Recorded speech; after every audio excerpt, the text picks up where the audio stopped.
Very pleasant. Good morning, everybody. Welcome to Appeal Yourself Off the Mat Monday here on the Morning Briefing. I'm Jeff DeForest, along with somewhat distraught. I don't know that he's not overly concerned for no good reason.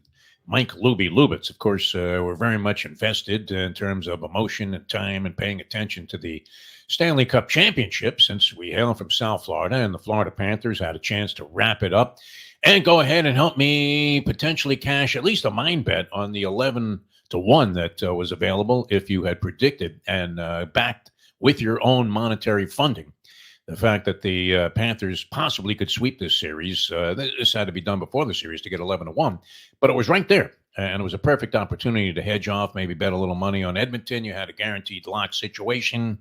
But in the long run, it was probably costing you if you ended up making that bet, because the 3-game parlay to get to that point would have paid you as much or more if you had just gone ahead and parlayed the first 3 games of the series. So many ways, 50 ways to lose your money, many ways to screw up betting. And I did have a very fortunate situation take place over the weekend. Anything more? I know you got into golf a little bit. I was obsessed with it when I first moved to South Florida. I'd played a little bit as a teenager on Long Island. We actually used to line up and play, believe it or not, the Black Course at Bethpage Park. That's crazy. Which did it host 2 U.S. Opens? And it should go back there again. What was this horse shit that Pinehurst is such a great course? What a joke. What is that muck that they have on the side of the fairways there? It almost looked like a mini version of the formerly known as the British Open, and now insufferably known only as the Open. But wow, I mean, if you hit the ball off the fairway there, you literally, it looked like you were hitting off the beach, didn't it? It was a fucking scene out of D-Day.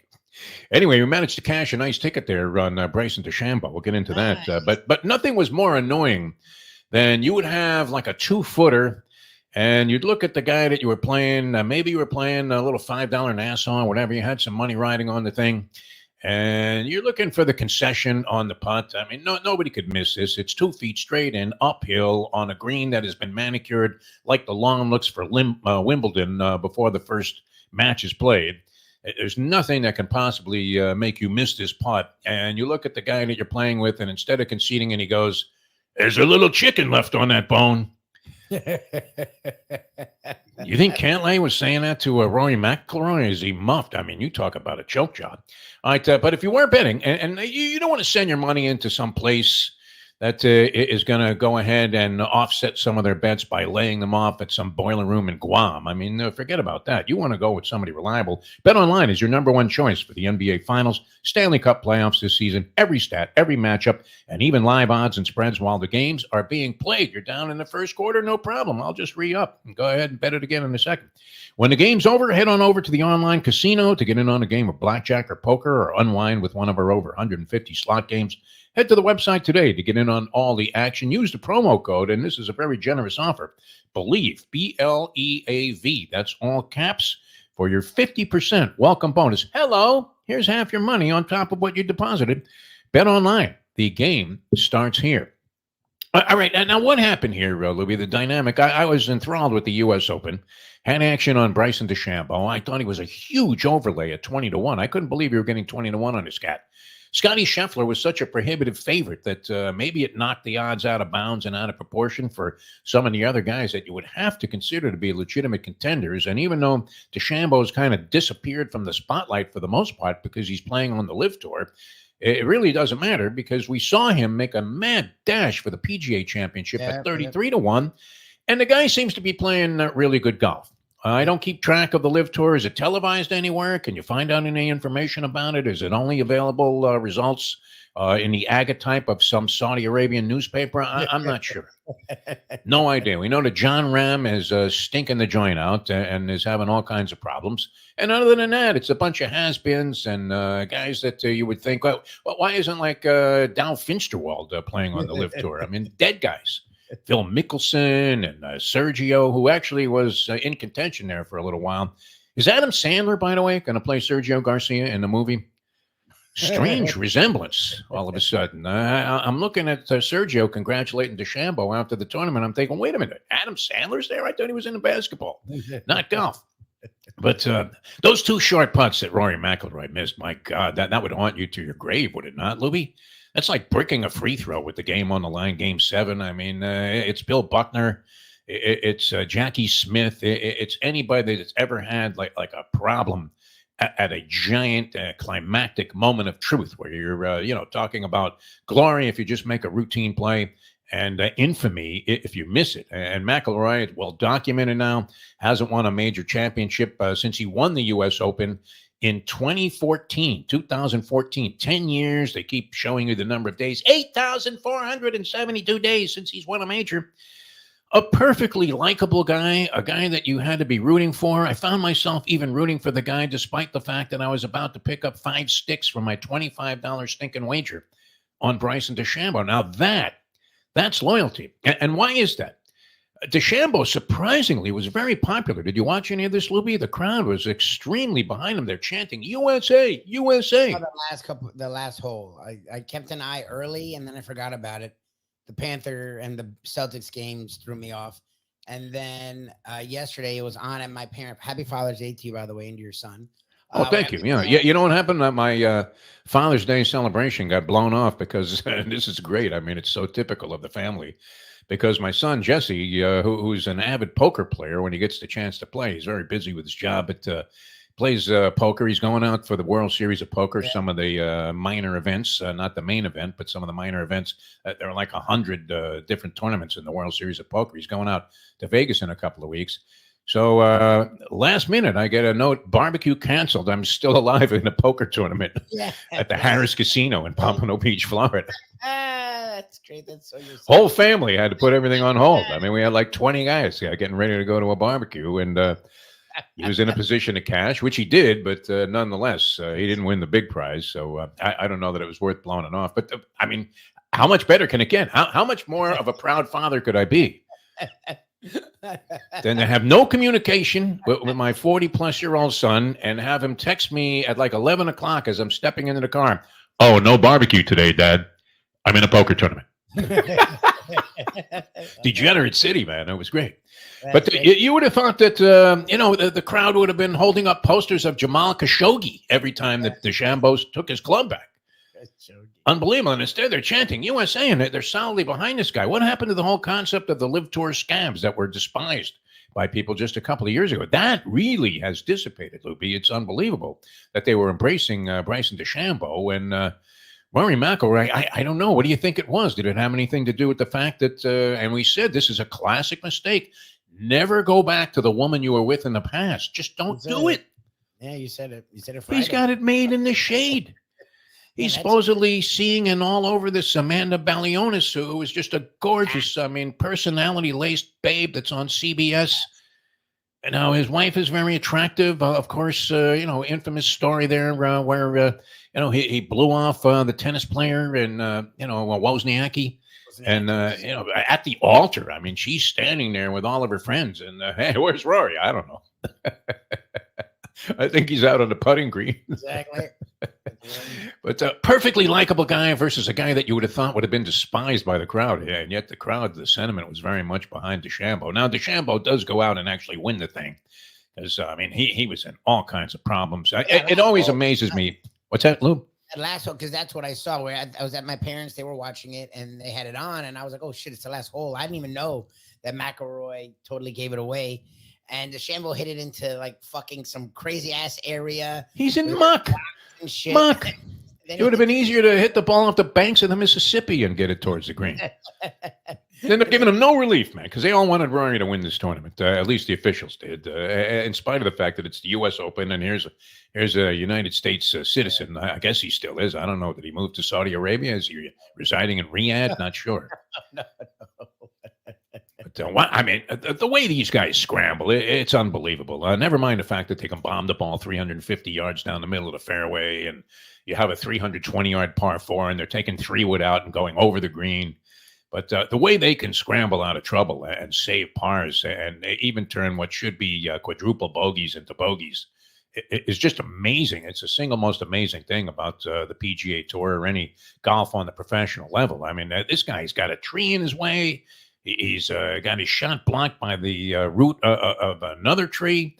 And he still somehow sends the ball into a sand trap in front of the green about 50 yards away. Nobody in the entire tournament had managed to save par from that position. Really? And he hits one of the great sand shots of all time. Shot. I mean, this was holy Bob Tway. What are we talking about here? That was beautiful. And he knocks it in for the win in the tournament, and well-deserved. He battled it all the way through, and he was really fighting off. I don't know that he had the yips, but it seemed like, I don't know, did he hit a single fairway, DeChambeau, in the final round? I'm not sure. God. But a little chicken left on that bone. My God, how did that putt spin away and miss by a mile, too? It wasn't even close. And McIlroy was just face down in the gutter after that. He rarely would you see Rory McIlroy. He's always very gracious, just blow off the media after the event. And I guess it's fair to let him have a pass on that because he had to be totally disgusted. But anyway, it was nice, 20-1 on DeChambeau. Thank you very much. Ka-ching. I think the professor, our good friend, had $100 on DeChambeau, so we picked up 2 dimes, which was I didn't know exactly how much, but I know he doesn't bet like $5. So I'm like, he must have done okay. And DeChambeau was getting like 20-1. So 20-1. Wow. So good for you guys. I was really very generous offering. Scheffler was such a prohibitive favorite that in the golf pool that I sometimes enter, I didn't go in this one. And I'm really I'm distraught that I didn't go into it because I probably would have won the thing because the winning total was +7. Among like 65 people that were in this golf pool where you have to pick guys off different lists. They didn't even put Scheffler on one of the lists because they said it would have just knocked that list right off the board. 3-1 to win the thing, and he managed to make the cut, but that was about it. A lot of money, of course, went up in smoke on Tiger. I think it's time to just consider this a gift from the gods of gambling. Bet Tiger to miss the cut in every tournament that he plays in for the rest of his life. The cut. Yep. That's it. Just bet against the cut. Yeah, just bet against the cut. Even if it's -150, well, whatever. Go ahead and lay the price. Figure that Tiger isn't going to be able to make it. Not that we root against him. It's just, okay, man, maybe it's time to start taking on the challenge of the senior tour. I'm not sure. They don't call it that. It's the Champions Tour. All right, Mavs Celtics. I mean, a lot of people are thinking that this was some kind of evil conspiracy conjured up by the NBA and the television networks because they didn't want to lose the programming by having the Celtics sweep. And the same theory was being applied to the Panthers and the Edmonton Oilers. Let's take the Celtics and the Mavs first, Lubie, as we have Game 5 of that series going on tonight. That complete reversal of form. I mean, that was, as was the case, I mean, very similar parallel storylines in the two series. Where the team that was getting hammered all of a sudden comes out there, that Mavericks, what they win by 50 points in that game? It was amazing. They were up by as many as 42 late fourth. Even their backups beat the shit out of the Celtics. Yes. Backups. What the hell happened here? It was in the 30s when they had the starters in, and then they went to the deep bench, guys that you've never heard of even in college, and they extended the lead out like to the 40s, and I was like, okay, I thought I didn't see sweep in either series. I just didn't see that. I mean, well, we had the Mavs winning the series.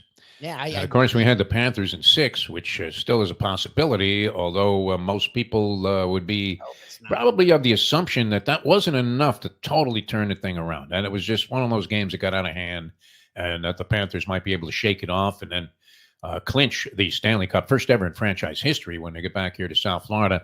Well, they're back in town, but the game is tomorrow night. So where does that leave us? 6.5 points. The Celtics are giving 6.5 tonight to the Mavericks. Did they turn the corner, or was that just a fluke? Was that an aberration? Was that one of those things that will never happen again? Lubie, you can't imagine a runaway like that, but especially in Boston. But did the Mavericks find something? I mean, did you see something there? Give me your best Hubie Brown. Did you find a stat, anything, any kind of trend that would make you believe that the Mavericks are capable of at least getting one win on the road and taking the series to a more respectable 6th game? Look, Luka looked better. I don't know if he got healthy. I don't know what it was, but he was a little more active on defense. He wasn't doing the Olay. At least he was getting in the way a little bit on defense. Yes, he was trying. Which was night and day from the rest of the series. And you can see that sort of confused the Celtics because they got used to going to the basket and getting easy layups, and that was not happening. On top of that, Lively and Washington, and I forgot they had Derek Jones Jr., a former Heat player. All those 3 guys. There was this Gafford or Gabbard or whatever the other guy. Like those 4 guys were actually key in them getting here. They had done nothing in the series, and all 4 played extremely well in that game. So I don't know if it was being at home and the Celtics. I don't know. Because to me, I still think the Celtics win the series, and I still think they win it in 5 now. Once it got to that sweep territory, I figured both teams, the Oilers and the Mavs, would look. There's pride. You're desperate, and then the other teams, as much as you want to fake that you're desperate, 3-0 is 3-0. Like, it's hard to create that false desperation when the other team is living in desperation. It just, to me, it's weird how out of hand it got. Both, like, I figured the Mavs would win, but the fact that they punched them in the mouth early and it never went away. Like the Celtics, you always talk about every team makes a run, every team, because even the Mavs in those games where they sucked, they made runs. Celtics never made a run. No. Like, they never got it under. Did they even get it under 20? Like, they never made a run of any kind. And the same thing for the Panthers. Yeah, they made it 2-1 in the middle of the first, and then they soon allowed 2 goals. Yeah, I mean, the Celtics were flatter than the proverbial Parisian runway model, which somebody has been disputing with me lately. One of our critics is saying that all of a sudden these Parisian runway models are amply endowed. I'm not seeing that, my friend. Holy fucking Twiggy, what are we talking about here? So maybe you can shrug that one off and just excuse it away and say that they just had a god-awful game, and the trend will reverse tonight as the Celtics. I was just reading some synopsis by a handicapper says, yeah, lay the 6.5. And that may be the smart move. I'm not sure. Because I thought the Mavericks, I mean, the rhetoric about the West turned out to be completely without foundation. If you're watching, although maybe is it possible we got one of the weaker representatives out of the West? I mean, you can't take anything away and discredit what the Mavericks did to get there. They didn't have to face the Denver Nuggets, and your theory is that had the Nuggets been there against the Celtics, it would be a far different story, which you can make a case for because of the way the two teams are structured and the fact that here are the Mavericks relying almost exclusively on their backcourt. And as you said, Lubie, I mean, they were getting nothing out of anybody else until this game that took place over the weekend. I don't know. I'm kind of with you. I think the Celtics probably close this thing out tonight. I don't know about laying the 6.5 points, but I can't imagine that they could play any worse than they did. And you usually don't see that. And we have seen a trend in the NBA of reverse blowouts also. Yes. Where a team gets blown out one night, comes back and blows the other team out on the subsequent game. With the Panthers, I mean, you know what? As horrible as they were in the early portions of this game, they give up, again, a shorthanded goal.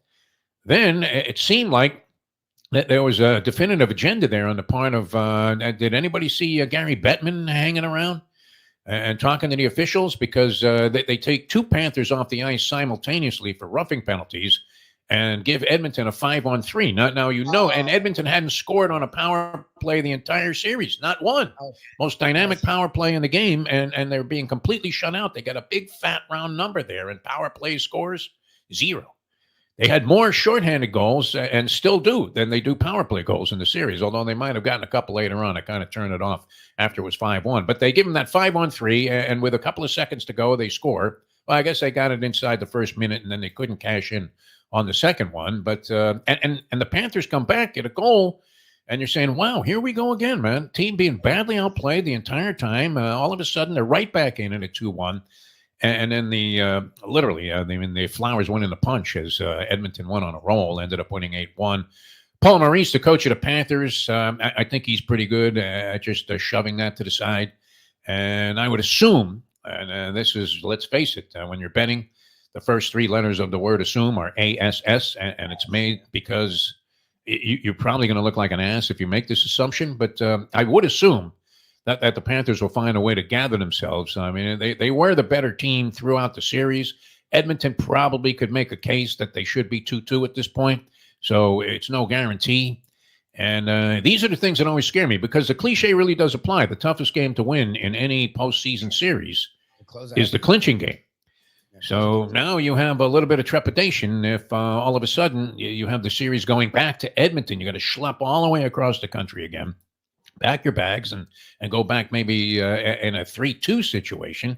Still extremely favorable for the Panthers winning the Stanley Cup. I think you might have to lay 1,200 to win 100. Look, no, I mean, I'm not fearful of where the series is at. It's just I figured the Oilers would get a game. Look, I thought the series would be Panthers in 6, right? So that means the Oilers had to get 2.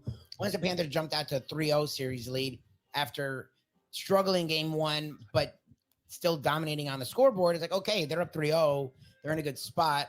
I figured Edmonton will probably win game 4. It's not like that shocked me. It's just how it happened. Like in hockey, a blowout's 4-1 or 5-2. Like, see, the fact that it got to 5, it's like, okay, they'll settle in and just close it out. And they allowed 3 more goals. It's like, you don't really see that, especially in the Stanley Cup. But it also feels like the Panthers sort of just gave way. Like I didn't watch a lot of it, but their defense was their defense hasn't looked like that the entire season, let alone the entire playoffs. Like even when they were struggling at certain things, their defense was always around the puck. There was always, and that was the one thing, and that's what I kept saying was, as good as Bobrovsky was playing, a lot of it was because of how the defense was playing. Even when they were allowing shots on Bobrovsky, you weren't allowing rebounds, and you weren't allowing multiple passes inside the crease, crease. Like within around the goalie, they were getting they weren't getting passes. They were making sure to block the passes or hit the guy. So it's hard for teams to score in that. Like goalies are good enough where even if it's a great shot, the goalies are good at stopping it. It's the rebound or a pass shot. And that's what you saw in this game. The whole game was that. And it's like, okay, the defense looks like it went 2 years back. Like we used to see the defense play like this 2-3 years ago. This defense hasn't played like this all year. So it's like, it was a case too where the forechecking backfired, where many of the great opportunities that Edmonton got came because while the Panthers were being aggressive early in the game, that they kept making mistakes, turnovers, center ice, and they gave Edmonton amazing opportunities. And then it didn't hurt Edmonton's chances any that all of a sudden Sergei Bobrovsky, who's been brilliant throughout most of the playoffs, he's had occasional lapses, but very rare, very few and far between. And all of a sudden, he couldn't stop a bowling ball from 5 feet away. Amazing. So that I don't know that it turned the series, but it certainly turned a little bit more interesting, and it adds a lot of intrigue to this game number 5 coming up on Tuesday night in Sunrise, Florida. And I guess when do we start schnorring for tickets, Lubie? And we got to find somebody.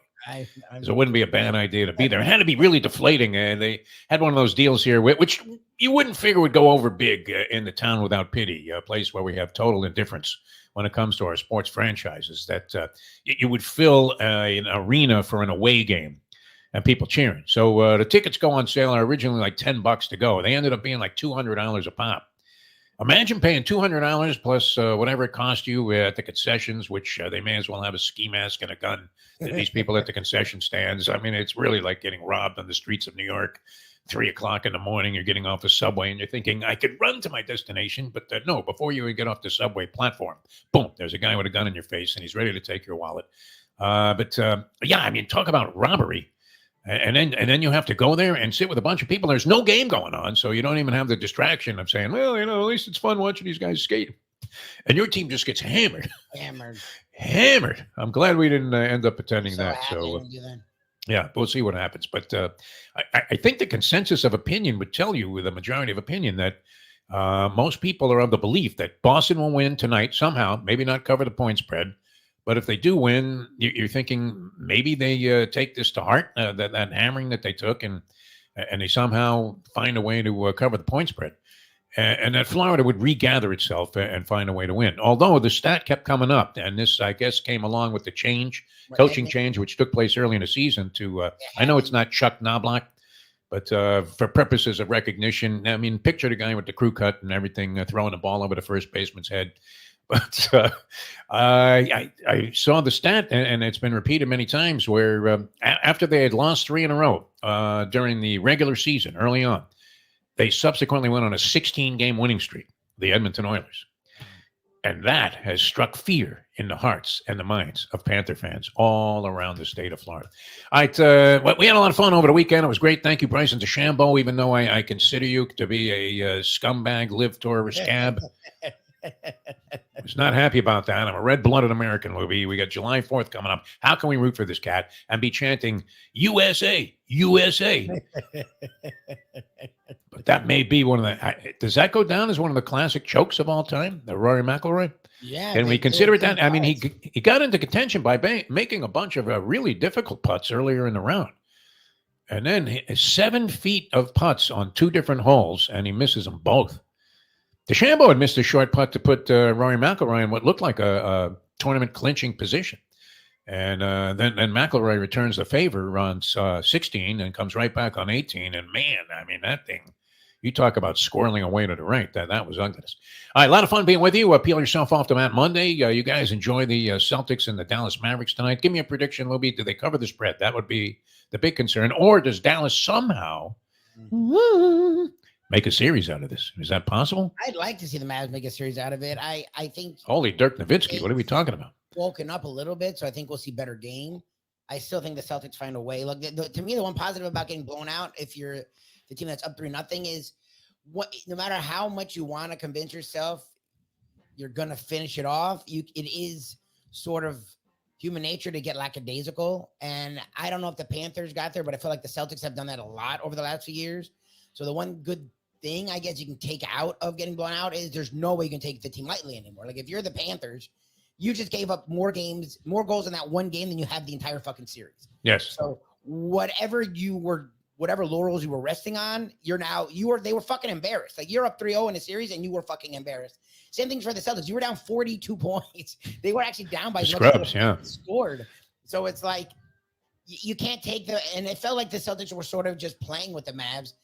You can't do that anymore. So I think it'll be a better game, but I figure the Celtics will close out. They're going to be at home. It's going to be fucking rabid.